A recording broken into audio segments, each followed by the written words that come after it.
Um homem negro, com roupas rasgadas e cheiro de rua, entrou em um banco de luxo e disse que era o dono.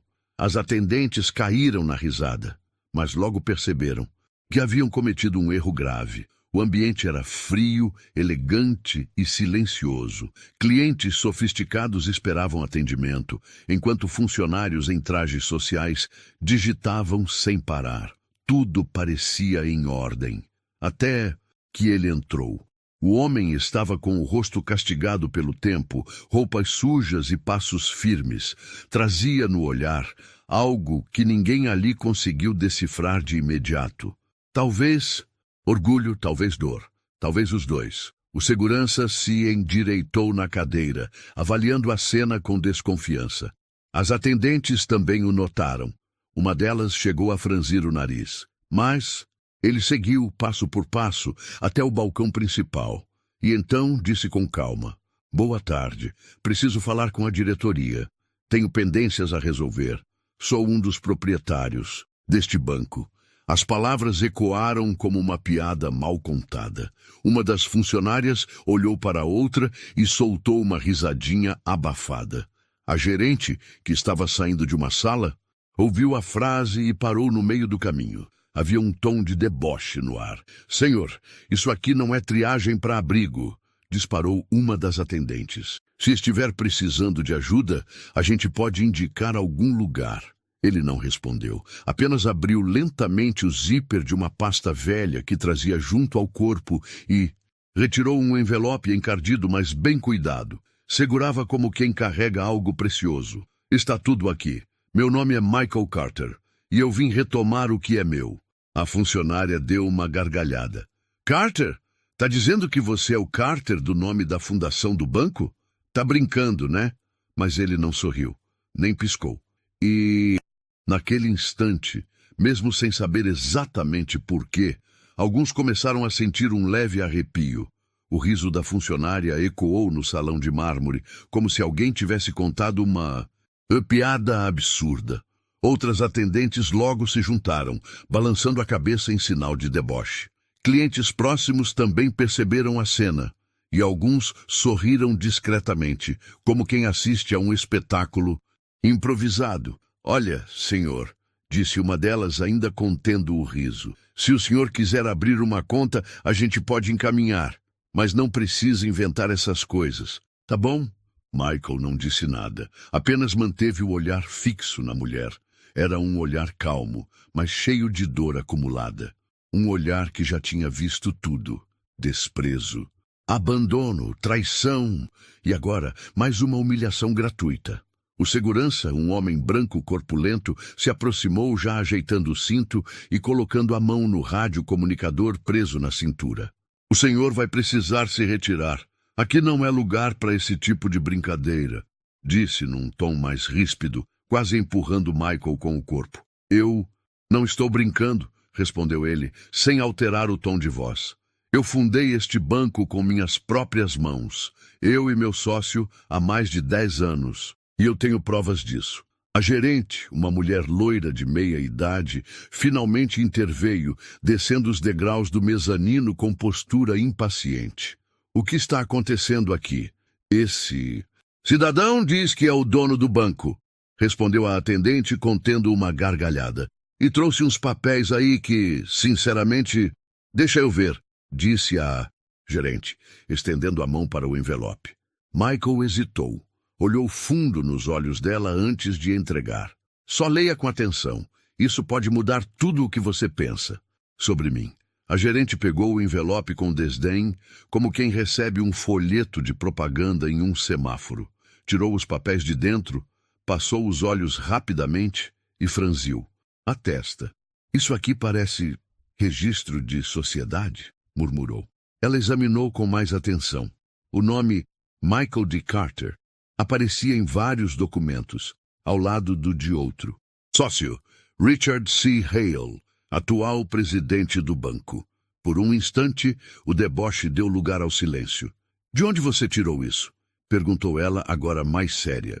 "Da minha história, da minha dor e de uma luta que eu venho travando há anos para provar que fui arrancado daqui à força", respondeu Michael firme. "Ah, Gerente olhou ao redor. As atendentes, agora desconcertadas, pararam de rir. O segurança recuou um passo. Vou chamar a diretoria. Você... espere ali. Não, Michael interrompeu. Eu não sou mais alguém que espera. Eu sou alguém que volta para cobrar. Nesse momento, todos no salão perceberam que aquilo não era apenas um mal-entendido. Era o início de algo muito maior. Algo que ninguém ali jamais esqueceria. Antes de ser confundido com um lunático e tratado como lixo naquele banco, Michael D. Carter era um nome respeitado entre os empresários de Nova York. Filho de uma faxineira e de um motorista de ônibus, Michael cresceu no Brooklyn, ouvindo da mãe que conhecimento é a única herança que ninguém pode te roubar. Estudou com bolsa em escolas públicas e, com esforço, formou-se em economia pela City College. Foi lá que conheceu Richard C. Hale, um jovem branco, carismático, também estudante de economia, mas vindo de uma família rica. Hale gostava de se aproximar de mentes brilhantes e viu em Michael um potencial que nem ele mesmo enxergava. Ainda, os dois se tornaram amigos inseparáveis. Montaram juntos um pequeno escritório de consultoria financeira em um porão alugado. Enquanto Richard cuidava da imagem e dos contatos, Michael mergulhava nos números, estratégias e projeções. Em pouco tempo, chamaram a atenção de investidores. Quando decidiram abrir um banco voltado a pequenas empresas e trabalhadores imigrantes, muita gente riu. Mas em 5 anos, o Liberty National Bank já era uma das instituições que mais cresciam na cidade. O sucesso foi meteórico. Michael cuidava dos bastidores, evitava os holofotes, mas era ele quem criava. Os modelos de crédito, as estratégias de captação, os projetos sociais ligados à instituição. Enquanto isso, Richard aparecia nas entrevistas, nos eventos de gala e nas capas de revista como o rosto do banco. Michael não se importava. Confiava em Richard como um irmão. Dividiam os lucros igualmente. Ou pelo menos, ele acreditava que sim. Foi numa manhã chuvosa, como tantas outras, que tudo começou a ruir. Michael chegou ao escritório e foi impedido de entrar. Um segurança novo disse que havia ordens para barrá-lo. Ele achou que era um erro, mas logo recebeu a ligação de um advogado, informando que havia sido afastado por violação contratual e conduta prejudicial à imagem da empresa. Michael ficou em choque. Pediu explicações. Tentou falar com Richard. Nada. Dias depois, a mídia noticiava que o cofundador do Liberty National Bank estava sendo investigado por desvio de fundos. Não havia provas concretas, mas os documentos estavam todos contra ele. Foram semanas de desespero. Seu nome foi manchado, sua reputação destruída, as contas congeladas. Os advogados que ele procurou diziam que o caso era muito arriscado. Em poucos meses, Michael se viu sem casa, sem dinheiro, sem família por perto e com um mundo inteiro apontando o dedo para ele. Foi assim que o homem, que um dia assinava contratos milionários, passou a disputar um colchão em abrigos noturnos. Mas o que Richard não sabia é que Michael não tinha perdido a coisa mais importante. A verdade. A primeira noite nas ruas foi a pior. Michael tentou dormir em uma estação de metrô abandonada, encolhido num canto, com medo dos ratos e do frio que cortava a pele. Ele usava o mesmo terno amassado que vestia no último dia em que esteve no banco. Uma lembrança cruel de tudo que perdeu. Na manhã seguinte, foi até uma lanchonete onde costumava tomar café quando era dono de tudo. Sentou-se à mesa e pediu um copo de água. A garçonete o reconheceu, mas fingiu que não.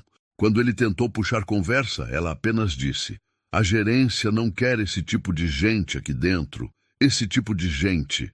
Nas semanas que se seguiram, Michael tentou procurar ajuda. Foi a escritórios de advocacia, tentou falar com antigos colegas, tentou até vender seu relógio, o único bem de valor que ainda tinha. Mas todos o tratavam com frieza, como se fosse só mais um louco nas ruas de Nova York. Os jornais haviam feito seu papel. Estamparam sua imagem com manchetes como "Ex-banqueiro investigado desaparece após escândalo", do luxo ao lixo, a queda de Michael Carter. As pessoas não se perguntavam se ele era culpado. Elas já tinham certeza. Passou a viver entre abrigos públicos e bancos de praça. Aprendeu a se proteger do frio, cobrindo os pés com jornais e a esconder sua única pasta, aquela que guardava os papéis antigos, o contrato social, do banco, a ata de fundação, tudo que ainda ligava seu nome ao império que havia criado. Mas a fome, a solidão e o desprezo diário eram implacáveis. Teve dias em que tentou conseguir comida pedindo restos atrás de restaurantes. Muitos negavam, alguns jogavam no chão, e ele precisava escolher entre engolir o orgulho ou continuar com fome. Mais de uma vez dormiu chorando em silêncio, escondido atrás de caçambas com medo de apanhar. Ele ouvia xingamentos. Era empurrado no metrô. Crianças o olhavam com medo, adultos com desprezo. A dor maior não era física. Era ver nos olhos das pessoas o julgamento, a certeza de que ele era só um fracassado, um ninguém. E mesmo assim, todo dia, antes de dormir, ele abraçava aquela pasta contra o peito como se fosse o próprio coração. Eu sei quem eu sou, e um dia eles também vão saber. Era uma manhã gelada de inverno. O vento soprava cortante pelas ruas de Manhattan, e Michael, mais uma vez, estava no mesmo ponto, sentado na calçada, próximo ao tribunal distrital, segurando um copo, de papel com algumas moedas dentro. Ele estendia a mão para cada pessoa que passava, sem dizer uma palavra. Já havia aprendido que quanto menos falasse, menos humilhação sofria. A maioria ignorava. Alguns desviavam o olhar. Outros murmuravam, "Vai trabalhar, vagabundo." Ele nem respondia mais. Até que, entre os passos apressados e casacos caros, um jovem parou. Era branco, magro, carregava uma maleta de couro gasta e usava um terno simples, bem ajustado. Parecia estar com pressa, mas algo o fez parar. Ele olhou para Michael, depois para a pasta, encardida que ele segurava como um escudo contra o mundo. "O que tem aí?" perguntou sem arrogância. Michael levantou os olhos. "Minha vida, documentos, provas. Mas ninguém quer ver." O jovem hesitou, olhou para o tribunal logo à frente, respirou fundo e se agachou. "Posso ver?" Michael não falou nada. Abriu a pasta devagar e mostrou algumas folhas, amareladas e gastas, mas organizadas. O rapaz começou a ler com atenção. Folheou os registros, os contratos, as assinaturas. Depois de uns 2 minutos em silêncio, ele olhou para Michael e perguntou, "Você é Michael D. Carter, o mesmo nome que aparece nesses documentos?" "Sou. Meu Deus, isso aqui é sério." Michael assentiu, com um leve sorriso triste. Sempre foi, mas ninguém nunca quis acreditar em um homem preto, sujo e sem endereço. O jovem ficou em silêncio. Depois se levantou e estendeu a mão. "Meu nome é Daniel Pierce. Sou advogado recém-formado e trabalho aqui no Centro Jurídico Comunitário com causas sociais. Se isso for tão real quanto parece, eu quero te ajudar." Michael olhou a mão estendida. Por um instante não soube como reagir. Fazia anos que ninguém oferecia a ele um gesto tão simples. Confiança. Ele apertou a mão do rapaz com força. Ali, sentado na calçada, sem dinheiro, sem casa e sem amigos, Michael ganhou a única coisa que precisava para começar de novo. Alguém que acreditasse. Nele, Daniel cumpriu sua promessa. No dia seguinte ao encontro com Michael, voltou ao abrigo onde ele estava hospedado temporariamente e levou uma pasta nova, limpa, para guardar todos os documentos. "Vamos começar do zero", disse ele. "Organizar tudo, linha por linha. Se tiver alguma brecha, nós vamos encontrar." Durante semanas, Daniel trabalhou como nunca. Revisou contratos, antigos, registros da junta comercial, atas de reuniões do banco, históricos de ações e, principalmente, os papéis que Michael tinha guardado com tanto zelo por anos. O que parecia impossível, aos olhos de todos, começou a ganhar forma. Michael nunca havia deixado de ser sócio majoritário do banco. Richard, o antigo parceiro e agora CEO do Liberty National, havia manipulado uma alteração contratual com base em uma suposta renúncia de Michael. Uma assinatura que, agora Daniel provava, era falsificada. Ele te forjou, Michael, disse Daniel com olhos arregalados. Esse documento aqui é falso. E, além disso, olha isso, essas atas nunca foram registradas no cartório. O conselho nunca foi reunido legalmente. Michael engoliu seco. Depois de tanto tempo sendo tratado como um doente, como um impostor, ali estava a verdade diante de si, nos olhos de um jovem advogado que acreditava mais nele do que qualquer outro havia feito. E havia mais. Ao consultar a Bolsa de Valores, Daniel descobriu que as ações no nome de Michael Carter nunca foram transferidas oficialmente. Estavam congeladas por causa da acusação de fraude, mas jamais haviam sido vendidas ou realocadas. Isso significava que, no papel, Michael ainda era o maior acionista do banco. A cada descoberta, Daniel se espantava com o quanto tudo tinha sido jogado debaixo do tapete.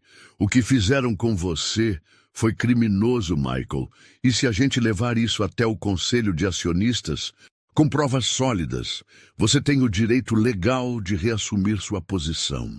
Michael se calou, olhou para a parede do pequeno escritório onde estavam. Era a primeira vez em anos que sentia algo que não sentia desde o dia da traição, esperança verdadeira. Mas ele sabia que não bastava provar que era dono. Ele queria que todos, especialmente aqueles que riram dele, vissem quem ele era e que soubessem, sem sombra de dúvida, que o dono tinha voltado. A reunião com os advogados do centro comunitário foi marcada para uma segunda-feira pela manhã. Michael chegou vestindo um terno simples, emprestado por um voluntário do abrigo. Ainda não era o homem que um dia foi, mas já não era. Mas o que dormia nas ruas.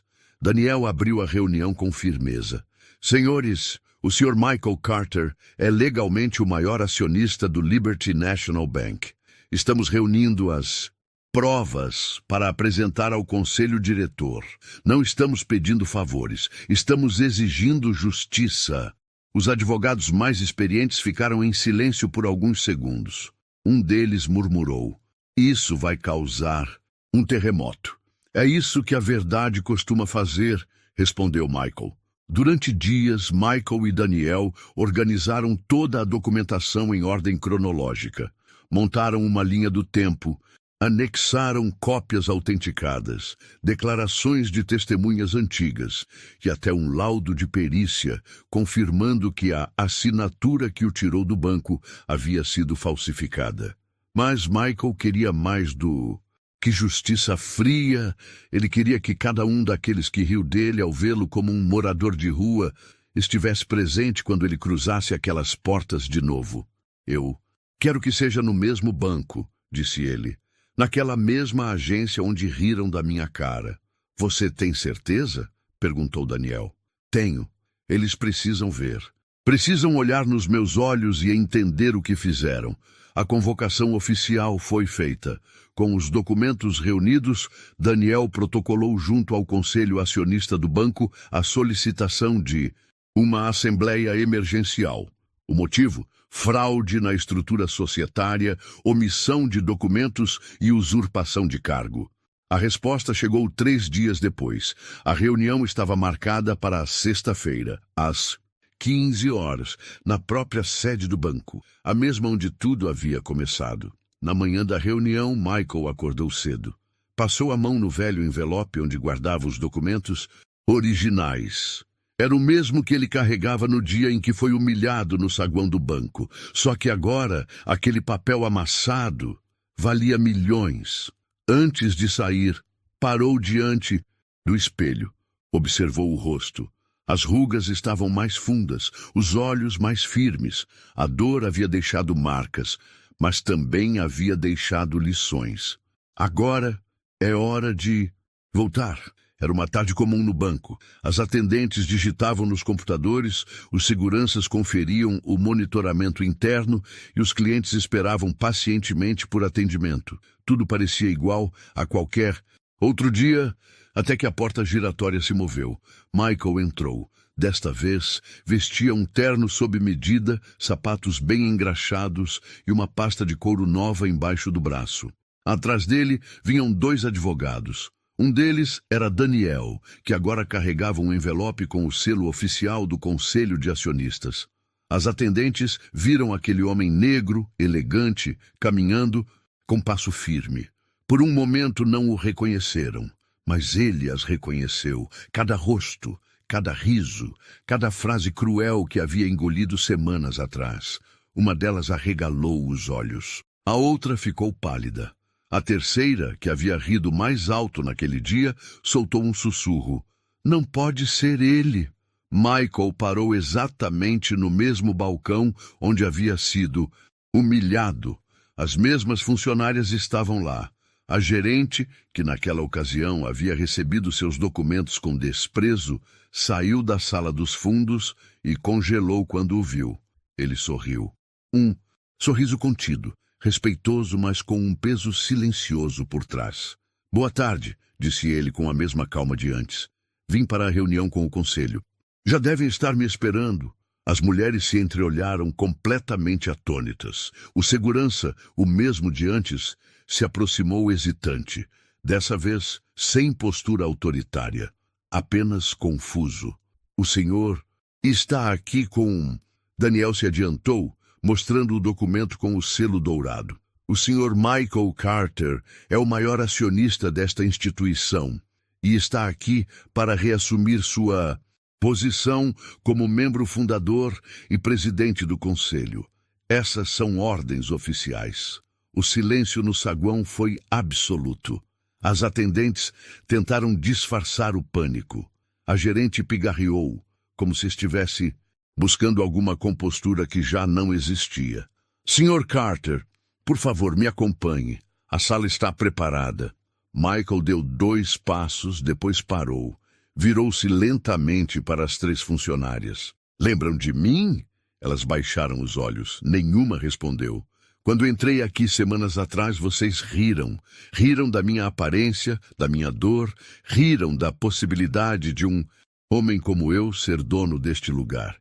Ele fez uma pausa. Hoje não estou aqui por vingança, estou aqui por justiça. Mas cada palavra dita naquele dia ainda ecoa na minha memória. E ela vai ecoar na de vocês também. E então, calmamente virou-se e seguiu com seus advogados até a sala da diretoria, onde o que estava por vir mudaria o destino de todo aquele banco. Na sala de reuniões do último andar, o ambiente estava tenso. Membros do conselho, advogados da diretoria e acionistas estavam reunidos, muitos, sem entender exatamente por que haviam sido convocados com tanta urgência. Até que Michael entrou. Alguns o reconheceram de reportagens antigas, mas ninguém esperava vê-lo ali. Vivo, bem vestido, acompanhado por advogados e com um olhar que misturava firmeza e dor.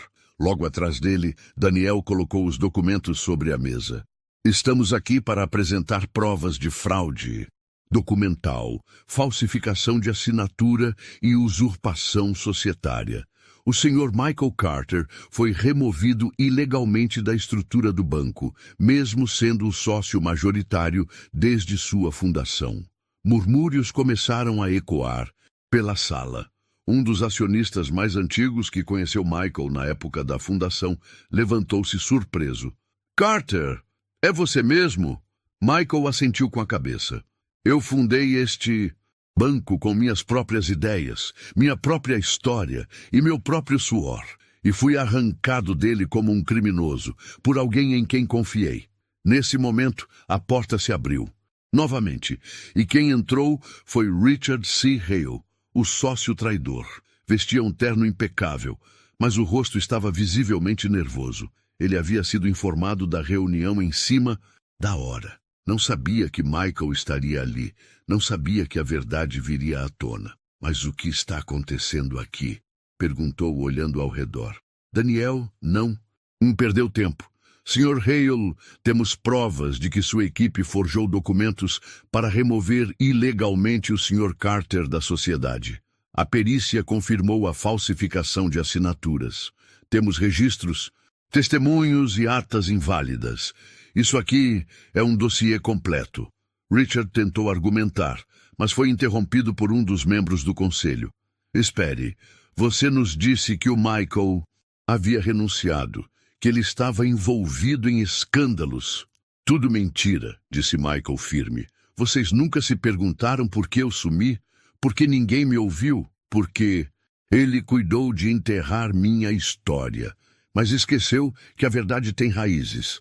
O presidente do conselho olhou para os documentos, depois para Richard, depois para Michael.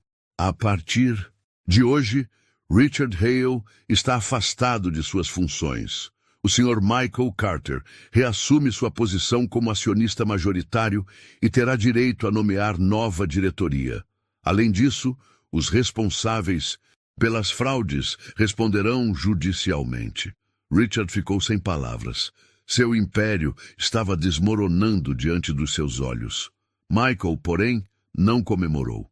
Apenas respirou fundo e disse: Eu não voltei para destruir ninguém. Voltei para restaurar o que me foi tirado e para garantir que nenhum outro funcionário, parceiro ou cliente seja tratado como eu fui.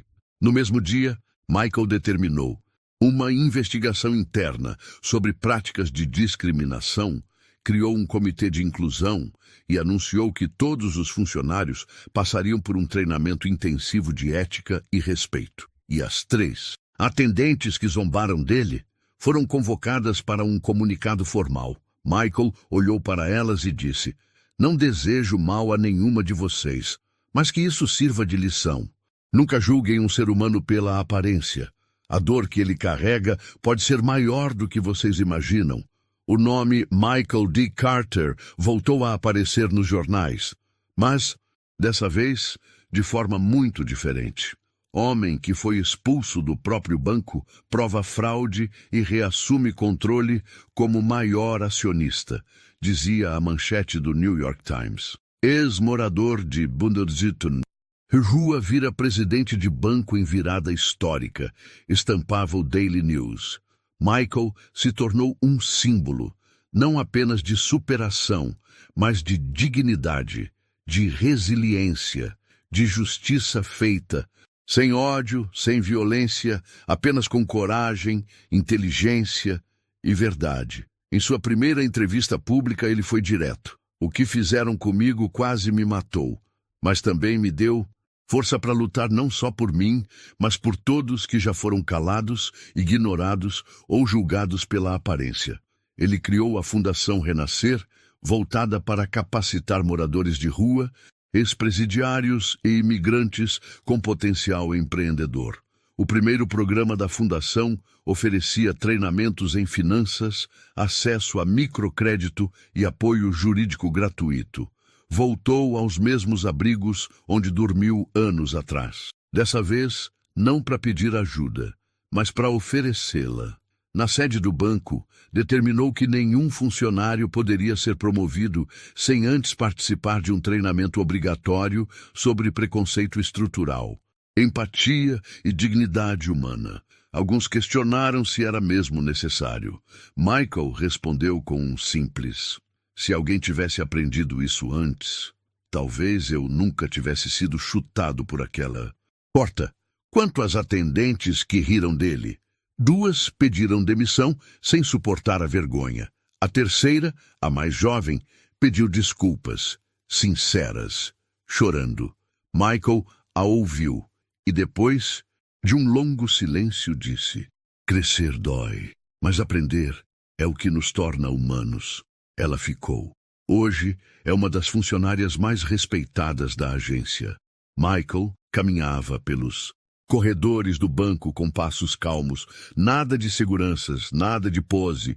Ele cumprimentava todos, e sempre que alguém novo perguntava quem ele era, um funcionário mais antigo respondia: aquele ali é o dono. Mas, acima de tudo, é o homem que provou que nunca se deve subestimar ninguém. Se essa história tocou você, comente aqui embaixo o que mais te marcou. E não se esqueça de se inscrever no canal para não perder nenhuma das próximas histórias emocionantes como essa. Até a próxima.